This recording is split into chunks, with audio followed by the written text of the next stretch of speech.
All right, so now we're gonna set this thing up. We're gonna ventilate it and get it prepared, calibrate it, and then start cutting. So here we go.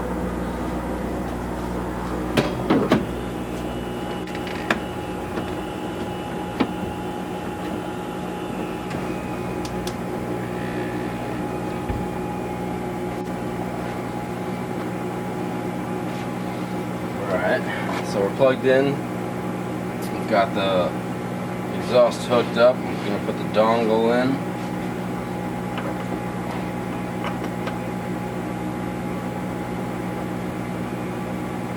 Alright.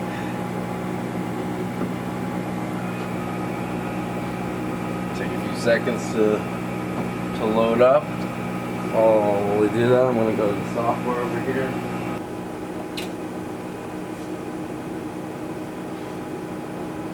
Wi-Fi. Is my screen up there? Or is No, it's still thinking? It's still. Let's see. It just said something. It's still loading. So that's the That's it.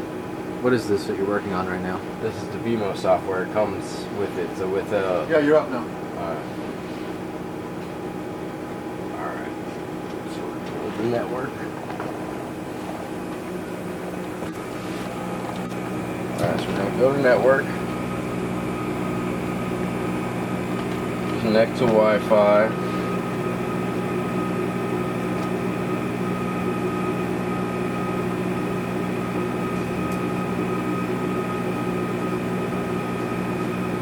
which is picking up, oh, here we go, warehouse, Netgear.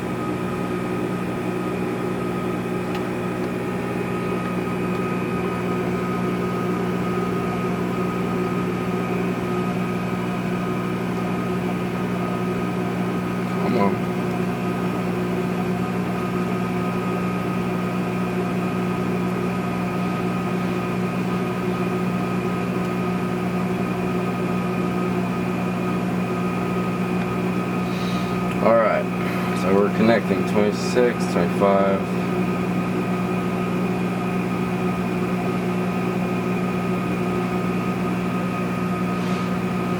Alright, we're connecting to Wi-Fi right now.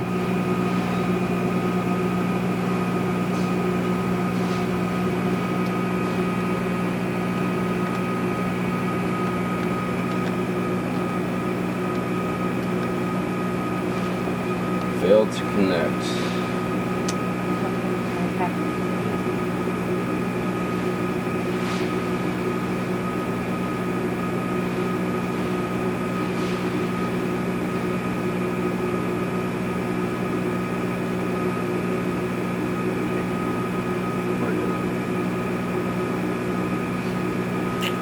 Check this out.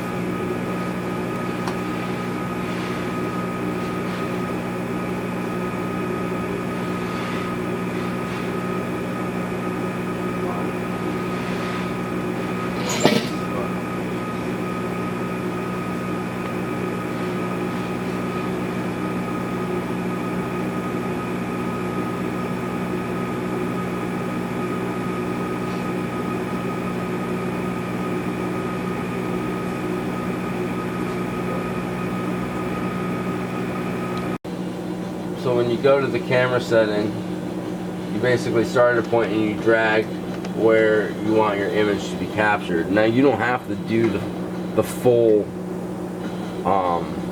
honeycomb. If you're just cutting in the corner, all you have to do is kind of outline this area and it'll come out. Now I was very surprised that it made it all the way to here and then it gave me an error code. It took a little while, it took a couple minutes for it actually to capture the screen, and then it had some kind of communication error and it had to stop. Now I do remember when I had initiated years ago when we started with Beamo that I could barely even get the corner. So I made it farther than I did from prior models, but here's the image. What I did was I superimposed one of my files to be cut.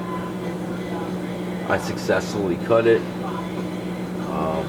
We can run that one again. We'll start from the whole process. I'll put new material in there.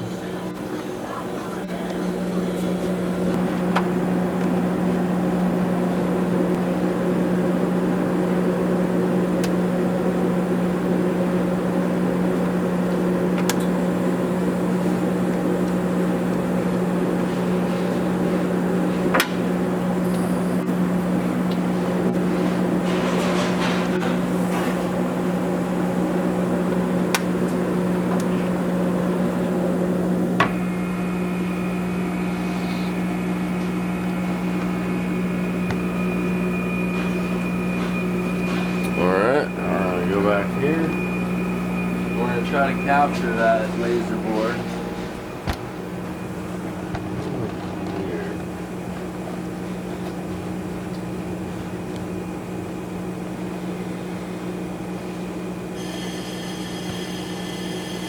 Like clear.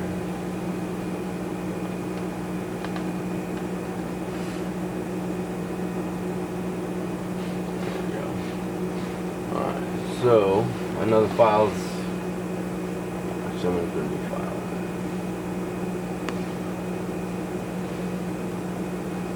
I just fixed it.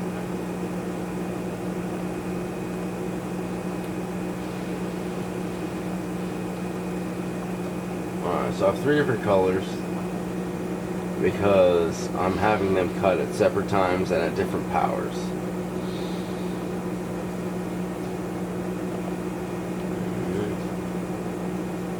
See if this camera will capture.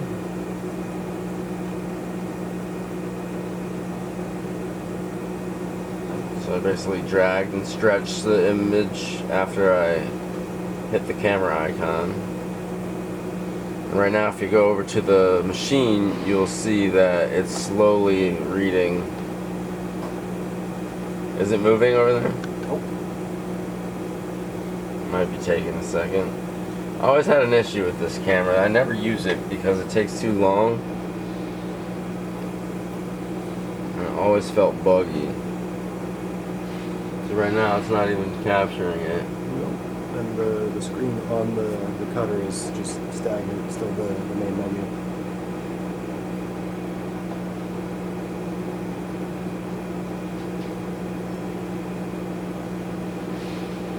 Oh, alright, let's cancel that. It shouldn't be taking that long. Let's try this again.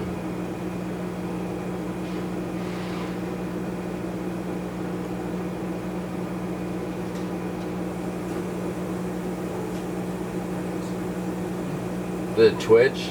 Yes. And then it moves like one unit. Yeah.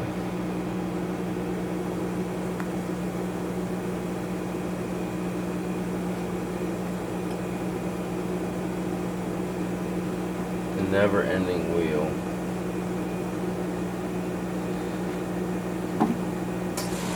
It's time for a sip of coffee.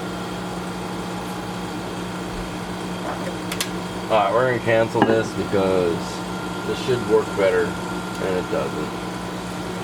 Now, it looks like I've got my wireless is strong.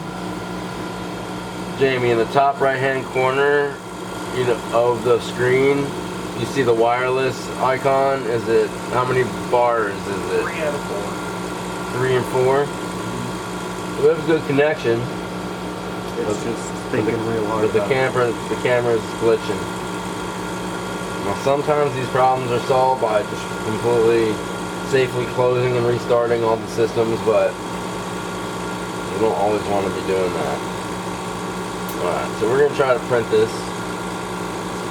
So up here in the right hand corner, I have my 3 colors. So I want them to cut red first, blue second, and black third. Now, if it did it the other way around, it would cut the outline first, and then the pieces on the inside, before they're cut, they might be altered by the air assist, or the ventilation fan might move the material. So we're going to do red first, so we're going to drag red to the top, blue second, and then black. Now, I've red highlighted. I have it at 15% power and 30% speed. My objective here is to just lightly mark it and not penetrate the material, which is only a .010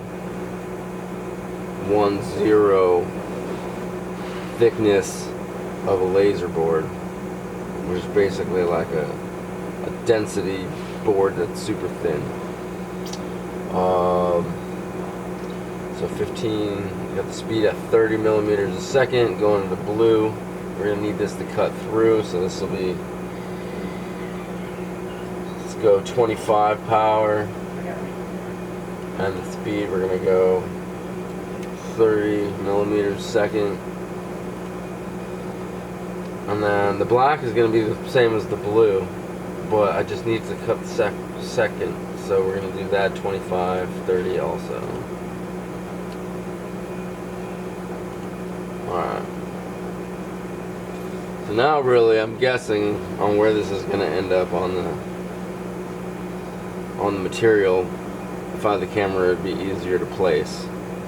Now, what I do with my machines is I put little hash marks on the honeycomb to mark my 50, so that way I know where to generally put it. So we're gonna send this to looks like its name is Adam here. It's just gonna take 1 minute and 57 seconds. You know what? I never hit the camera from this side. Let's see what happens here.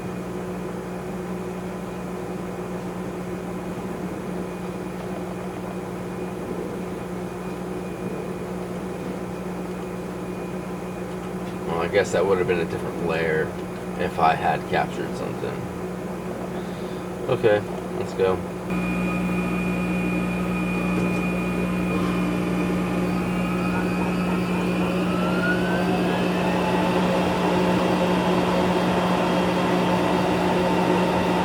So that's the red.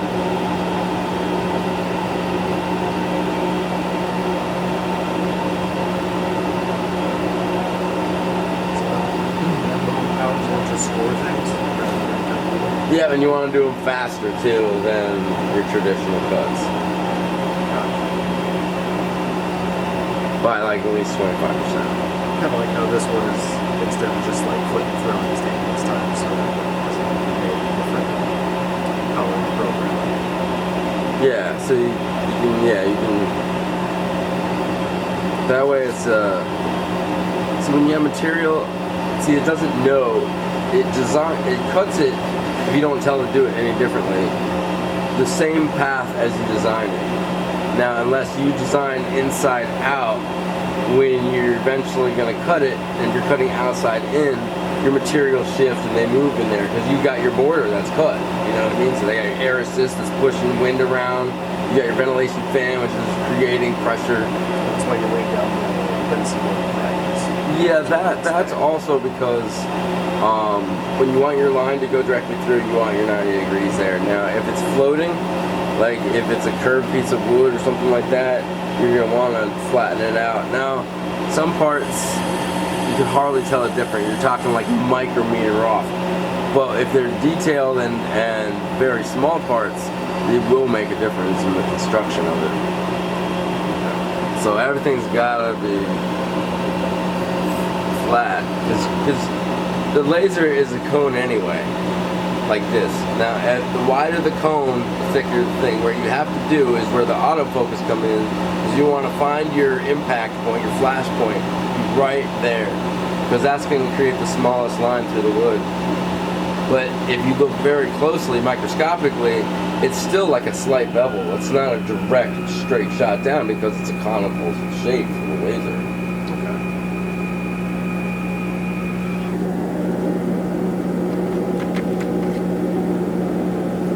Alright, yeah, that's a good piece. This is ready to package.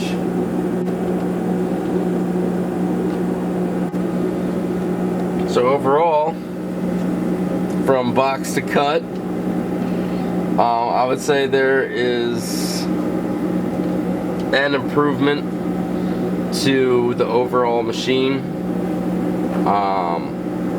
still out of box. There were some challenging things like connecting to the internet, and it looks like the screen isn't making the lines anymore. That very well could have been just the vibration of the machine loosening plug. So that doesn't seem to be flickering. The packaging was an improvement.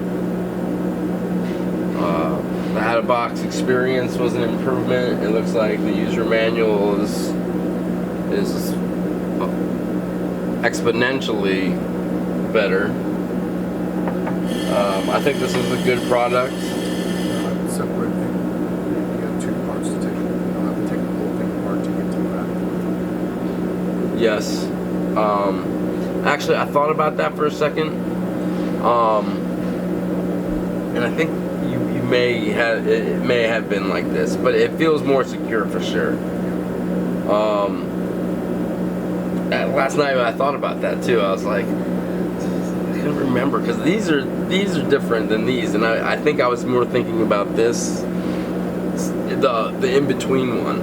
I don't remember, but it definitely was easier to access because it felt like when I took it apart last time it was under stress, like where you'd take a screw out and then this side would be stressing because this screw is in, but it's definitely a lot easier to get into the machine. You said there's additional ventilation. Yeah, the ventilation on the bottom seems like in the housing here. Software seems to be an upgrade. The camera is still an issue though. I wish the camera worked better. Some of the precautionary measures to keep it safe in transit, I think, have drastically improved. But it was always a good machine. It just had issues with its components. And I think that there is a learning curve, and the average person still has to put effort into knowing his machine before he or she can run it efficiently. Maintenance is a very important thing.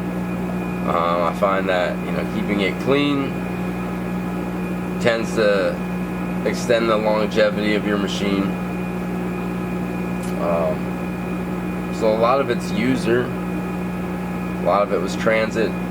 I think a lot of the problems have been addressed. Again, the camera I wish was better, but the power is good. I mean, I think access to the water pump was a little easier. So overall, it's a better machine. Yeah, I would say, if I put it into a percentage, I would say a 15 to 20% better machine. Just a lot of quality of life changes, kind of the same as its predecessor then. Yeah, really.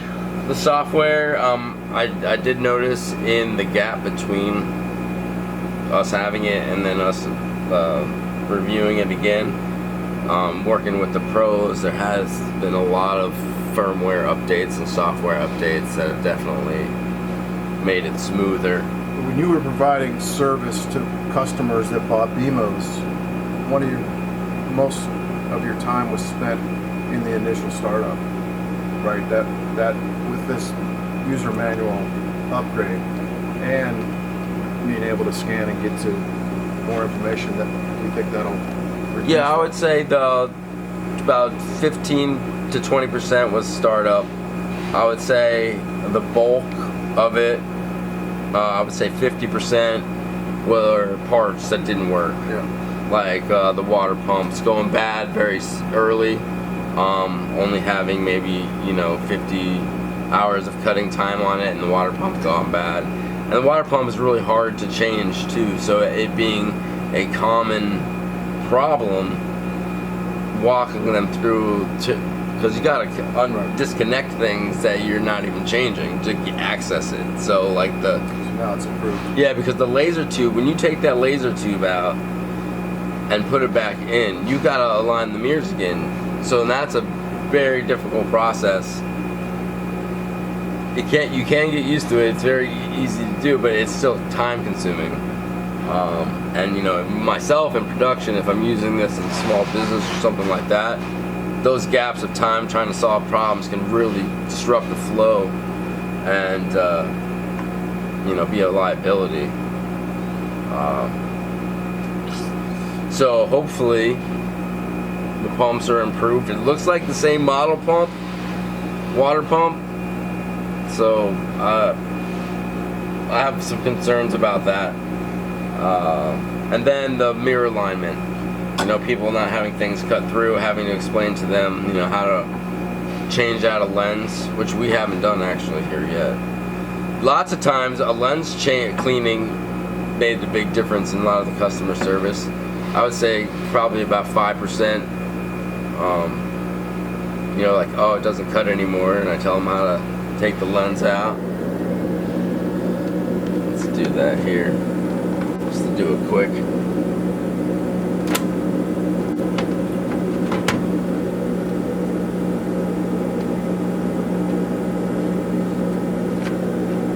Now this isn't reverse threaded, but it feels like it is because it's upside down.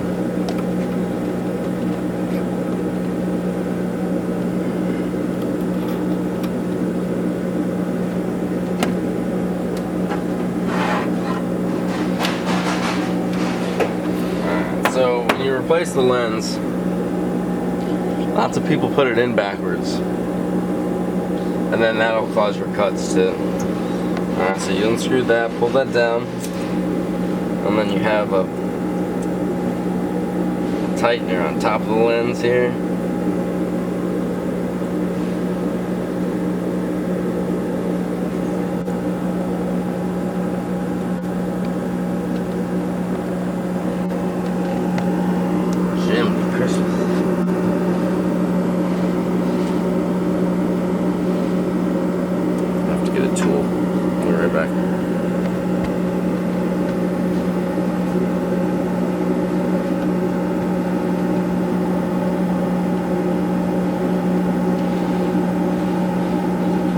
One, so it doesn't.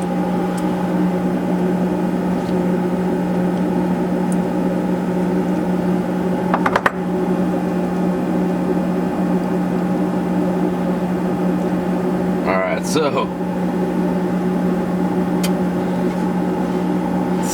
the lens, when I pop it out, it looks like a little glass puck.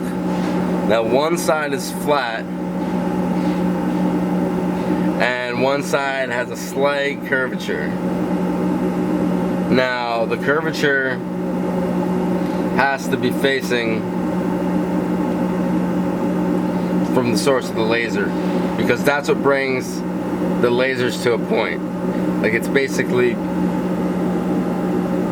bringing the laser beams down into the concave and then kind of focusing it into a single beam. So what happens is, if someone cleans it and they put it back wrong, it's doing the opposite. It creates a thicker line and not a thinner line, and people think that their whole machine doesn't work because they didn't put the lens in the right way. Now, I like to not move it around so much, so I know exactly how it's in and not in. So here's the one, which is flat, and then here you can barely tell, but you gotta notice it. So cleaning that, a little alcohol on that, you can see there's already a dot on it, and that dot's from, you know, the laser making of residue. So I would say every 50 hours of cutting, you should probably clean that. But be very aware of how you're returning it back to the nozzle.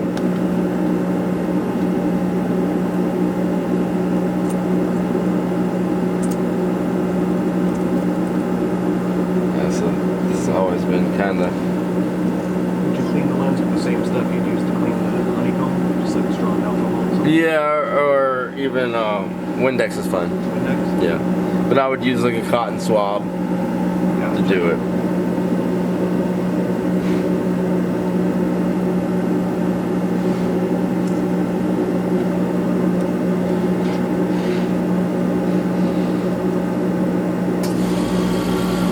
See, when I do the same things with the mirrors also.